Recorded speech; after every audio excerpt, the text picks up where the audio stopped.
Hello. కానమోకు కథావచనం మోహనవచనం పరిజ్ఞాన హితబాండం నిత్య చదువరి శ్రోతలకు ఆహ్వానం నమస్కారం.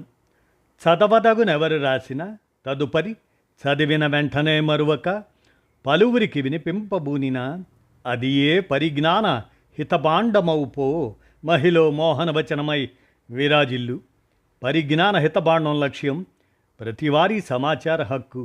ఆస్ఫూర్తితోనే ఇప్పుడు కానమోకు కథావచనం మోహనవచనం సమకాలీన కథా సందేశం అనే ఈ శీర్షిక ద్వారా అజ్ఞాత రచయిత ఎవరో మరి వాట్సప్ షేర్డ్ కథగా ఆనందాన్వేషణ అనే దాన్ని ఇప్పుడు మన కానమోకు కథావచనం శ్రోతలకు మీ కానమోకు స్వరంలో ఇప్పుడు వినిపిస్తాను, వినండి.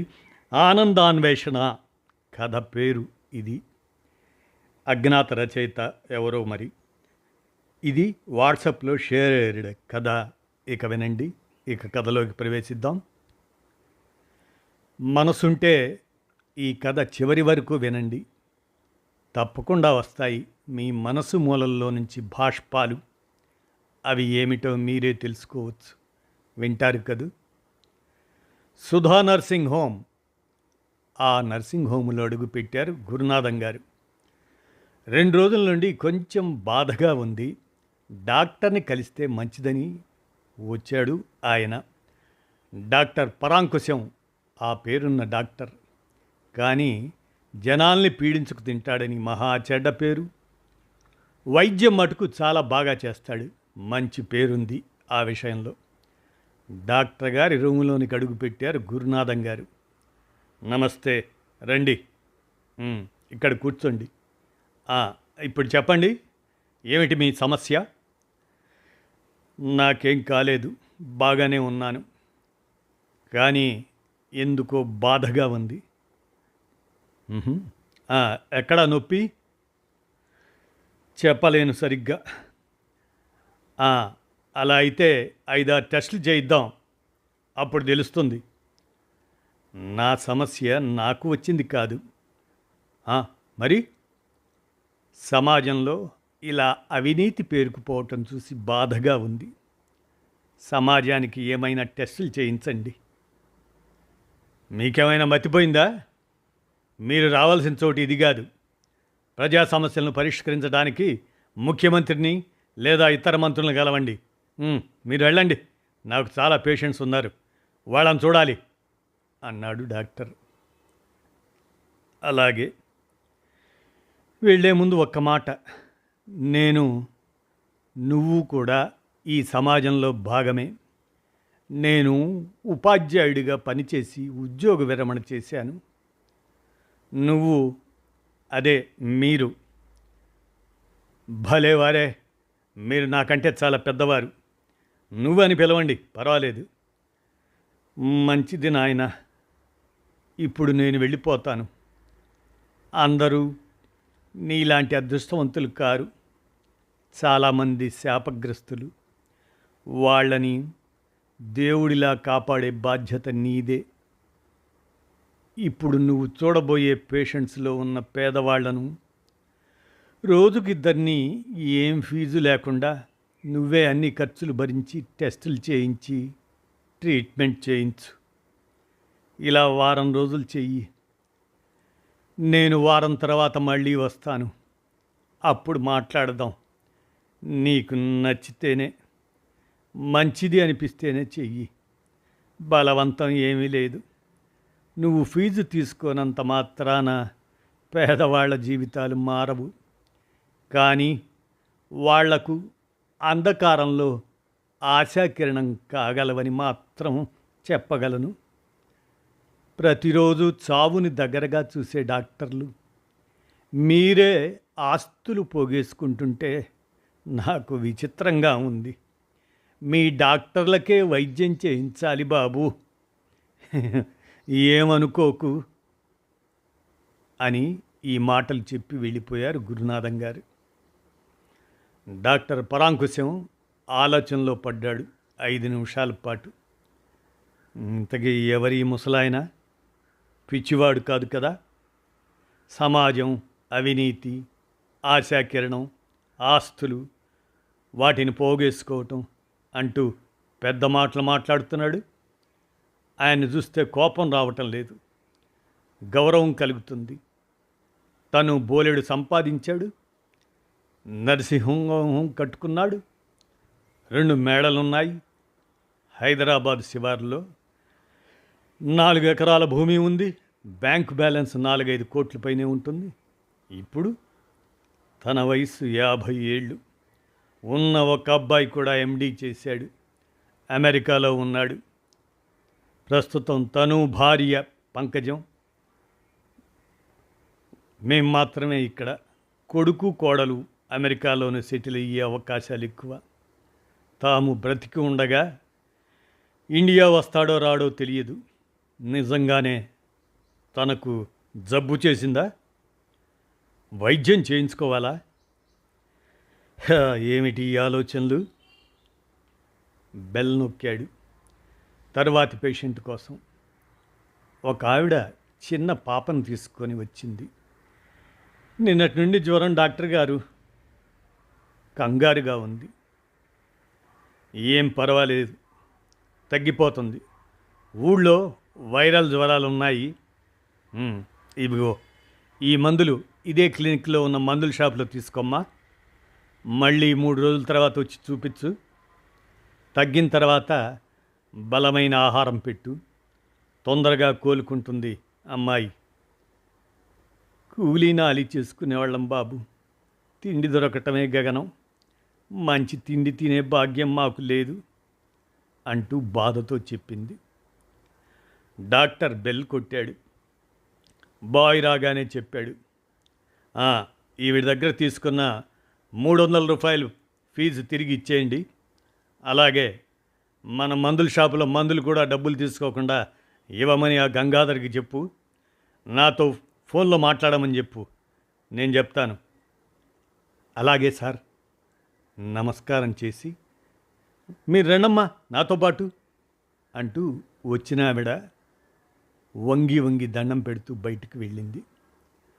డాక్టర్ పరాంకుశం ఆశ్చర్యపోయాడు. తనలో వచ్చిన మార్పుకు ఏదో తెలియని ఆనందం. రూమ్ బయట ఉండే బాయ్ నమస్కారం చేయటం చిత్రంగా అనిపించింది. వాడెప్పుడు ఉదయం వచ్చినప్పుడు మాత్రమే అలా పెడతాడు. బెల్ నొక్కాడు. మరో పేషెంట్, ఖరీదైన పేషెంట్లా ఉన్నాడు. వేళ్లకు రవల ఉంగరాలున్నాయి. చెప్పండి డాక్టర్ గారు, నాకు కొంచెం అజీర్తిగా ఉంది. 2 రోజుల నుండి తిన్నది అరిగినట్లు లేదు. కాస్త మంచి మందు ఇవ్వండి. అలాగే తగ్గిన తర్వాత మళ్ళీ బాగా ఆకలి వేయడానికి. అలాగే రండి, ఇక్కడ ఈ బెడ్ మీద పడుకోండి, కాస్త చూస్తాను. ఈ మాత్రలు 3 రోజులు వేసుకోండి, 2 పూట్ల తగ్గిపోతుంది, మళ్ళీ రానక్కర్లేదు. అలాగే డాక్టర్ గారు. వెళ్ళిపోయాడు అజీర్తి పేషెంట్.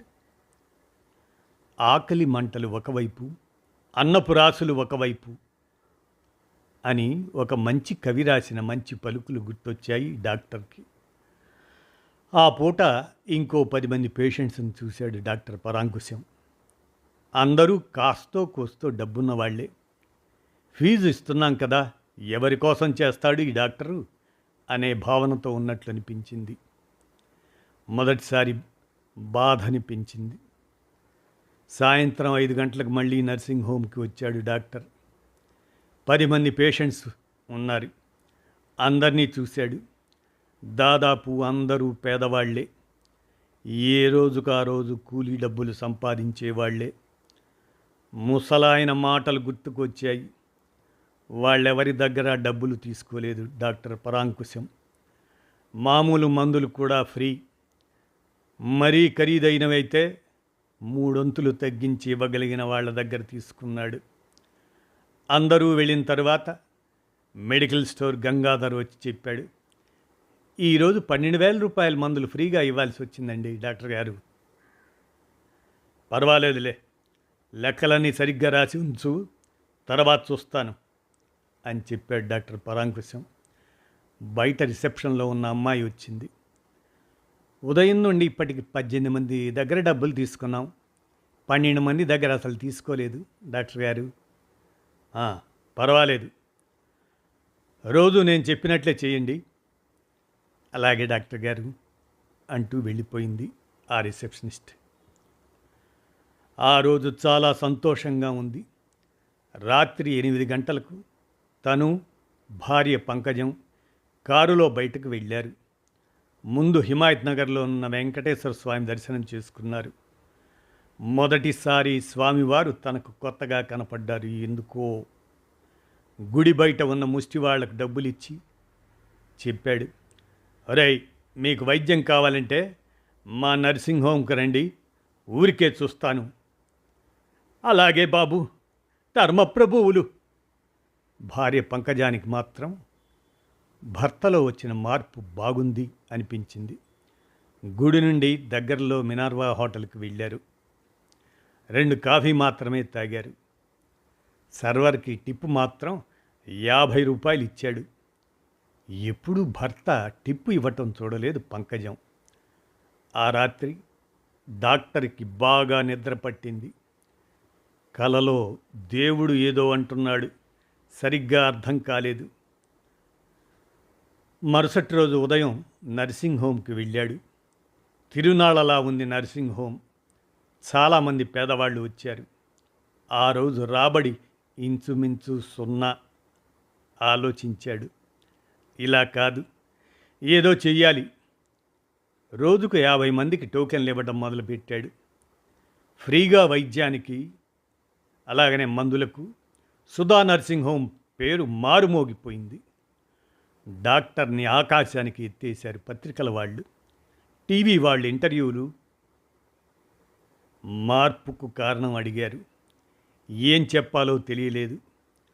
"మా అబ్బాయి వలన నేను ఇలా మారాను" చెప్పాడు చటుక్కున డాక్టర్. అమెరికాలో ఉన్న కొడుకు చూశాడు ఆ టీవీ ఇంటర్వ్యూ. తల్లే కొడుక్కు చెప్పింది చూడమని. ఆ రాత్రి ఫోన్ చేశాడు తండ్రికి. డాక్టర్ చెప్పాడు, "నువ్వెలాగూ ఇక్కడికి రావు, మేము అక్కడికి రాలేము. మా బ్రతుకులు ఇక్కడే. ఈ ఆస్తులు ఎవరి కోసం? సంపాదించింది చాలు, ఇంకా వద్దనుకుంటున్నాను. మాకు ఉన్నది చాలు. నీకు కావాలంటే చెప్పు, మళ్ళీ సంపాదిస్తాను." "వద్దు నాన్న, నువ్విలా పేరు తెచ్చుకుంటే నాకు గర్వంగా ఉంది. నీ పక్కనే ఉండాలని ఉంది." "సరేలే, జాగ్రత్త. కోడల్ని అడిగానని చెప్పు. పిల్లల్ని చూడాలని ఉంది. దసరా పండక్కి రావటానికి ప్రయత్నం చెయ్యి" అని చెప్పాడు కొడుక్కి డాక్టర్ పరాంకుశం. కొడుకు సమాధానం చెప్పలేదు. ఆ రాత్రి తల్లి కొడుకులు చాలాసేపు మాట్లాడుకున్నారు. "నాన్న యజ్ఞం చేస్తున్నారా ఒక్కరే?" అంది. అలా వారం రోజులు గడిచాయి. అంతకుముందు వచ్చిన ముసలాయన మళ్ళీ వచ్చాడు నర్సింగ్ హోమ్కి. అక్కడ ఉన్న స్టాఫ్కి తెలుసు ఆయన వచ్చిన తరువాత డాక్టర్ గారు మారారు అని, అలాగే తమందరికీ మంచి పేరు వచ్చిందని. ఆయన రాగానే అందరూ లేచి నుంచుని గౌరవంగా వారి గౌరవాన్ని ప్రకటిస్తూ లేచి నిలబడ్డారు. ఆ విధంగా వ్యక్తం చేశారు వారి గౌరవాన్ని. డాక్టర్ రూమ్లోనికి ముందునే పంపారు అతన్ని. ఆయన రాగానే గుర్తుపట్టాడు డాక్టర్ పరాంకుశం. వెంటనే లేచి నమస్కారం చేశాడు. "మీ వల్ల నేను మారాను. మీరెవరో నాకు తెలియదు. నన్ను మళ్ళీ మనిషిని చేసినందుకు ధన్యవాదాలు" అంటూ వంగి దండం పెట్టాడు. "ముసలాయన, 100 ఏళ్ళు వర్ధిల్లు నాయనా. నాకిప్పుడు చాలా సంతోషంగా ఉంది. వెళ్ళొస్తాను." డాక్టర్ మాట్లాడే లోపలే వెళ్ళిపోయాడు ఆయన. ఆయన వెళ్తూ వెళ్తూ రిసెప్షన్లో ఏదో కాగితం ఇచ్చాడు. ఆ కాగితాన్ని డాక్టర్కి ఇవ్వమని చెప్పి వెళ్ళిపోయాడు. అప్పుడే డాక్టర్ దగ్గర నుండి వచ్చిన ఆయన, "ఈ కాగితం అక్కడే ఇవ్వచ్చు కదా" అనుకున్నారు వాళ్ళు. వీళ్ళకి అర్థం కాలేదు. లోపల డాక్టర్ గారికి ఆ కాగితం పంపించారు.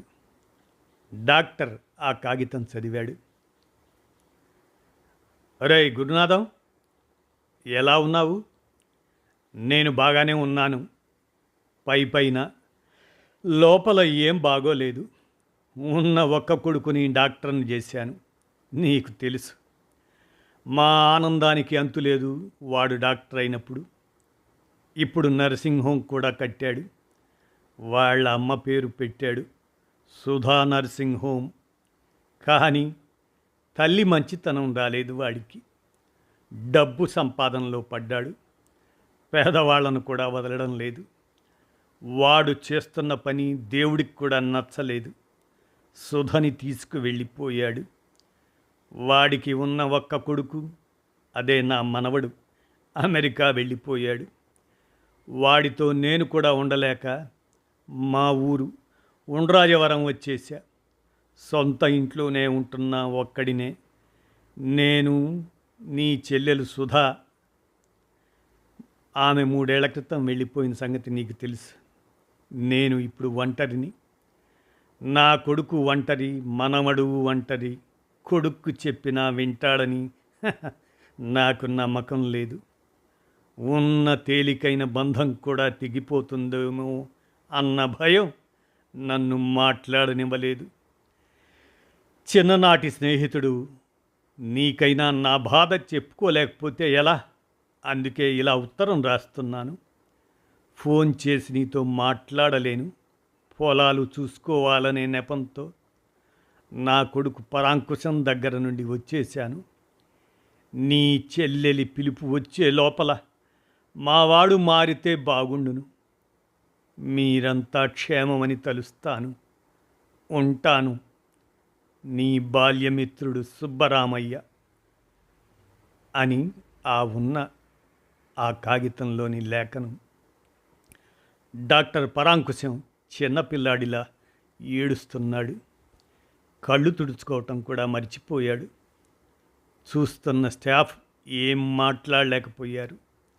రాత్రి భార్య పంకజానికి అంతా చెప్పాడు వివరంగా.